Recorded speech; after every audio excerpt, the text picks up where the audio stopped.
Hello, my name is Lisette. Today I would like to read you one of my stories. It's called Kiss of Death.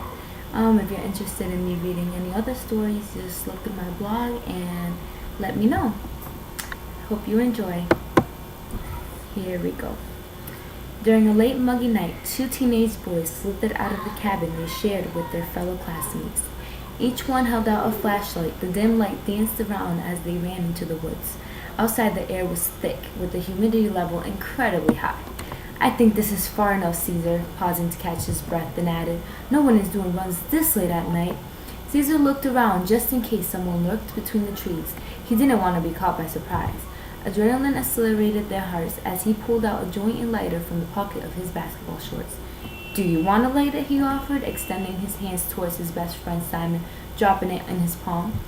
Caesar and Simon walked deeper into the woods, smoking the marimba. They thought that they would simply circle around if they got off the trail, but in the pitch black sky and no sense of direction, they ended up at a creek neither one had seen before. They stared at each other in disbelief at the discovery, craving adventure. As they walked towards the water, Caesar asked, "Do you hear that?" He remained quiet, holding up his hands, straining his ears as he attentively listened. Before Simon replied, a beautiful melody invaded their heads. "What is that?" Simon whispered, his glossy eyes bewildered, staring back at Caesar, whose expression reflected his own. "I have no idea, man." "Well, let's find out." He skipped over some rocks and strolled towards the creek. The singing voice grew pronounced. Not what sounded to be miles away moments before was now nearby. The two friends walked onto the pier that led to the murky waters, as the mesmerizing voice removed any trace of fear, replacing it with pure curiosity. "This has to be the best thing I have ever smoked, 'cause I am on a trip, bro," Caesar mused, laughing at himself. At the end of the pier, they found a rowboat.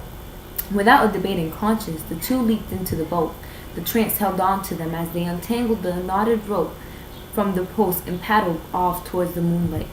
The majestic creature sung her deadly tune, pulling the boat across the body of water, away from a safe haven. A sandy beach approached, massive cliffs surrounding the oasis, when all of a sudden, the voice stopped, and they blinked their eyes. Confusion washed over them as they realized where they were, having no memory of getting there. They stopped rowing and looked at each other, panic paralyzing their limbs. The boat gently rocked over the calm waters when something underneath the water bumped his bow. "What the hell is that?" Caesar stammered. I don't know," his friend stuttered, unable to disguise the fright in his tone. Again, there was another bump, this one a bit harder than the last. Simon slowly peered into the inky water. He was staring for a moment, then, without warning, she emerged from the depths. He jumped back so hard, almost making them both go over. "What? What did you see? What was it?" Caesar demanded, gripping onto Simon's shoulders, shaking him out of shock. "I don't know. I'm never doing drugs again, I swear," he cried, snatching the paddle. He frantically began to row back to the creek. As Caesar grabbed the other paddle with a trembling hand, they heard it again. An enchanting song that made them feel at ease, abolishing any emotion they had seconds before. Once more, Simon looked over the side of the boat. Now he was mellow instead of anxious.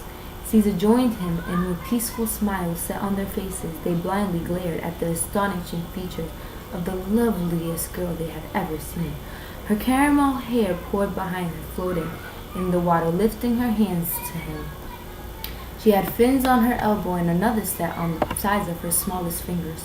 She continued to sing to them, and another exquisite female appeared beside the first. Her brilliant smile made it hard for the adolescents to breathe. She too extended her hands upwards towards the boys. Caesar and Simon leaned into the water as the girls lifted their upper bodies, revealing two sets of bare breasts, sending their heads into swirls. Caesar felt the silky hands caress his face, and he shut his eyes, melting in her touch.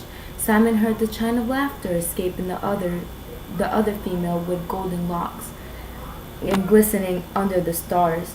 It was unlike anything he had ever heard. Lost in her emerald eyes, he continued to lean into her until their lips touched. At that exact moment, that Caesar tasted cool, luscious lips as well.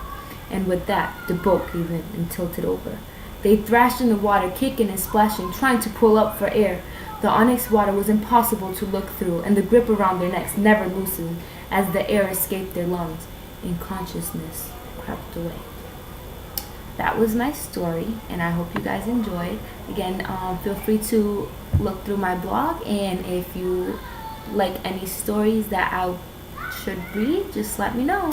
Again, thank you.